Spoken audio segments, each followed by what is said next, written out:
변화를 모르는 사람은 없는데, 그래서 저는 변화의 도구로 여러분들께 키워드를 말씀드리고 싶습니다. 네.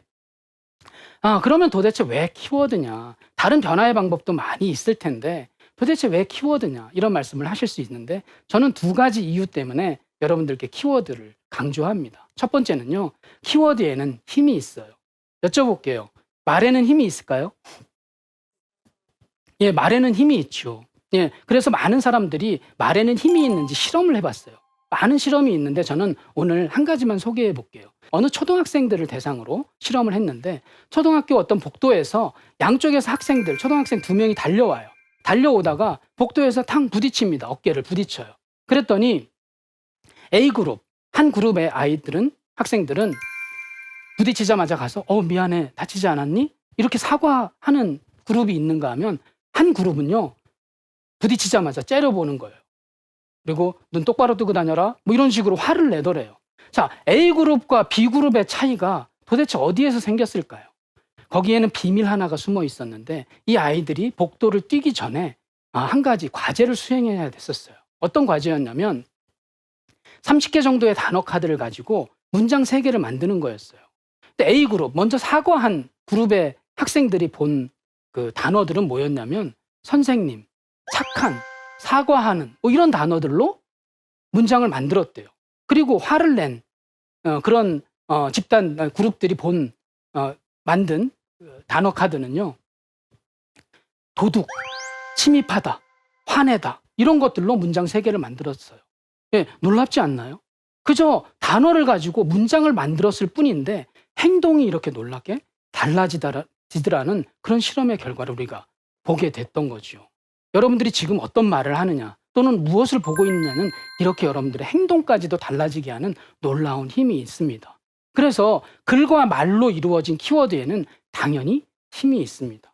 두 번째로는요, 키워드는요, 변화의 좋은 방법이자 도구라는 것 때문에 여러분들께 키워드를 강조해요. 사실 변화의 필요성을 못 느끼는 사람은 없잖아요. 우리는 모두 변화를 시도하지만 작심삼일로 넘기기가 참 어려운 경험을 많이 하셨을 거예요. 자, 그 영국의 어떤 심리학자가 이런 조사를 해봤대요. 1년이 52주잖아요. 그 중에서 가장 우울한 주간이 언제일까, 이걸 조사를 해봤더니 언제일 것 같으세요?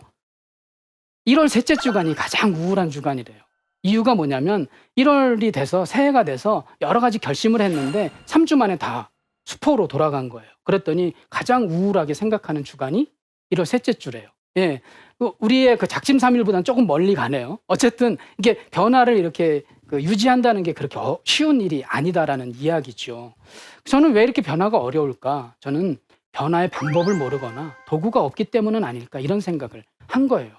여러분들 운전하는 차가 고장이 났어요. 어디로 갈까요? 카센터로 가죠. 예, 카센터 가는 이유는 내 차를 고칠 수 있는 방법을 알고 도구가 있는 기사님들이 거기 있으니까 가는 거잖아요. 여러분들 병에 걸렸어요. 어디 가세요? 병원 가시잖아요. 예, 병원에 왜 가요? 거기에 내 병을 고칠 방법을 알고 도구가 있는 의사 선생님들이 거기 있잖아요. 저는 변화도 마찬가지라고 생각했어요. 변화의 방법이나 도구가 없으면 변화의 번번이 실패할 가능성이 있다. 그래서 저는 변화의 좋은 방법이자 도구로 키워드를 소개하고 있는 거예요. 다행히요, 키워드는요, 차를 고치는 것처럼, 우리의 병을 고치는 것처럼 그렇게 복잡한 기술이 필요하지 않아요. 아주 쉽습니다. 그래서 저는 키워드의 특징 3가지를 말씀드려요. 첫 번째는요, 아주 쉽습니다. 그렇죠. 우리는 말을 늘 하고 사니까요. 쉬운 거잖아요. 두 번째는요, 아주 단순해요. 제가 키워드 변화법을 이렇게 이야기하면 어떤 분은요, 야, 그게 무슨 변화법이냐 이렇게 하면서 굉장히 어이없어 하시는 분들도 있어요. 그 정도로 단순해요. 그런데 이렇게 쉽고 단순한 키워드 변화법이요, 저를 보면 아시겠지만 굉장히 강력한 힘을 갖고 있더라는 거죠. 그래서 여러분들께 키워드를 소개하고 있는 거예요. 열쇠 하나씩 꼭 받아가시길 바라겠습니다. 자, 그러면 알았어요. 그럼 키워드 한번 배워볼게요. 그럼 어떻게 찾을까요? 어떻게 찾을까는요, 여러분들이 전혀 걱정하실 필요가 없어요. 어떻게 있다고요? 널려 있어요. 우리가 대기 중에 공기가 있지만 사실 공기를 느끼지 못하잖아요. 그런 것처럼 우리 주변에는 키워드가요, 너무 널려 있어요. 그런데 한 번도 그것을 내가 의미 있게 바라보지 않았을 뿐이에요.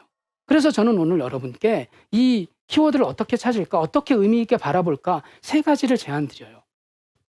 아까 찰스 존스 얘기를 했잖아요. 그걸 기억하시면 조금 더 쉬울 거예요. 첫 번째는요. 다른 사람에게 듣는 키워드가 있어요. 괄호 안에 있는 것은 제가 제 책 키워드 변화법에서 이렇게 소개한 키워드들이에요. 두 번째는요. 책이나 신문, 잡지 이런 데서 발견하는 키워드가 있을 수 있어요. 세 번째는 저 나름대로 스스로 생각하거나 묵상하거나 성찰하면서 스스로 만들어내는, 스스로 찾아내는 키워드죠. 그래서 여러분들이 예민하게 사람들의 말을 통해서 또는 읽는 것을 통해서 스스로 생각하는 것을 통해서 스스로 그런 키워드들을 찾아가는 훈련들을 하시면 좋을 것 같습니다. 자, 그러면 키워드도 찾아냈어요. 그것을 어떻게 내 삶에 적용해서 나를 변화시킬 것인가? 이 문제가 남잖아요. 그래서 저는 이것을 키워드의 내면화다 이렇게 얘기하는데 키워드 내면화도 세 가지를 여러분들께 소개시켜드려요. 첫 번째는 적자생존이에요.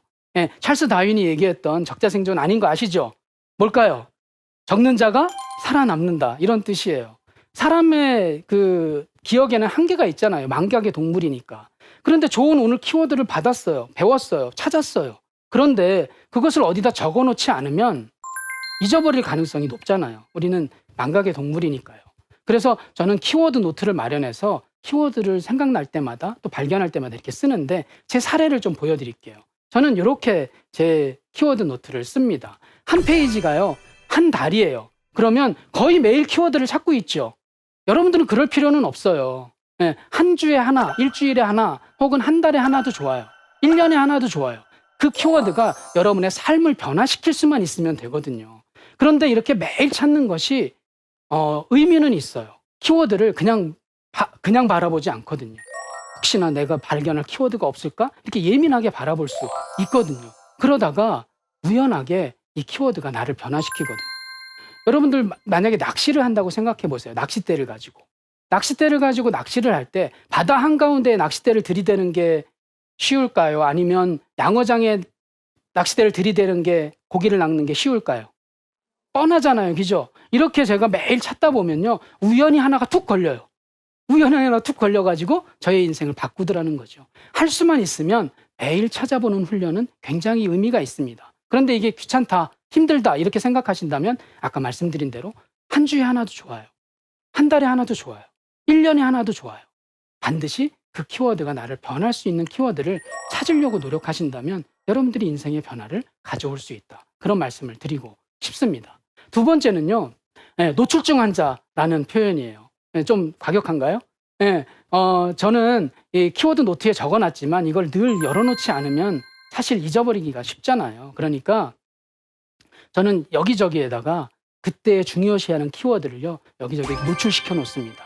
예를 들면 제 노트북의 키보드 위에는 그 당시에 중요시하는 그 키워드가 몇 개 붙어 있어요. 책상 유리 밑에도 들어가 있고요. 때로는 냉장고에 붙여놓기도 하고요.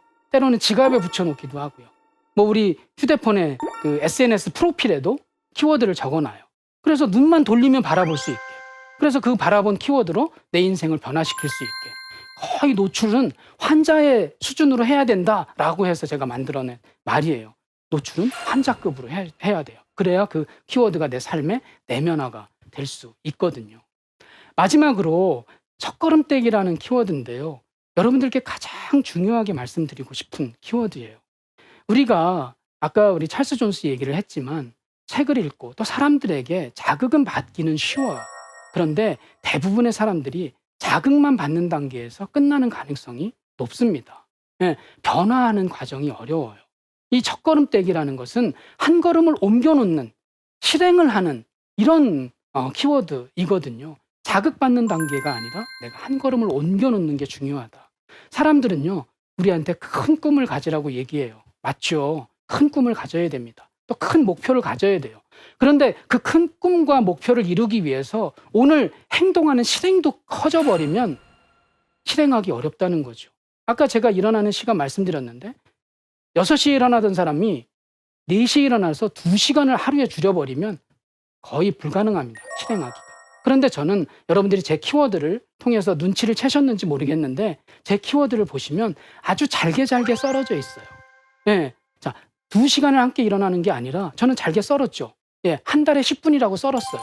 또 거기다가 1년에 10분씩이라고 더 잘게 썰었죠. 그건 뭐냐면 오늘 제가 한 걸음을 옮겨둘 수 있을 만큼 잘라놓은 거예요. 그런데 사람은요, 한 걸음을 옮겨놓으면요, 이게 그냥 서 있는 게 불편해요. 자연스럽게 한 걸음이 더 가는 게 편하다고요. 첫 걸음을 떼는 게 중요하다는 겁니다. 큰 꿈을 갖되 오늘 행동은 아주 작게. 제가 오늘 여러분들 다 바꾼다 그랬나요? 그렇지 않죠. 저는 한 사람만 바꾼다 그랬어요. 여러분들 다 오늘 제 키워드를 다 적용하라 그랬나요? 그렇지 않죠. 한 가지만 꼭 배워가라고 말씀드렸죠. 한 걸음을 뗄 수 있을 만큼으로 잘게 썰어서 오늘 행동으로 옮기는 것이 중요하다. 그래야 자극만 받는 단계에서 끝나지 않는다는 거죠.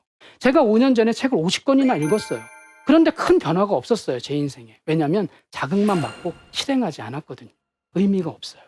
작은 것이라도 1년에 하나라도 내가 행동으로 옮길 수 있는 키워드가 중요하다는 거죠.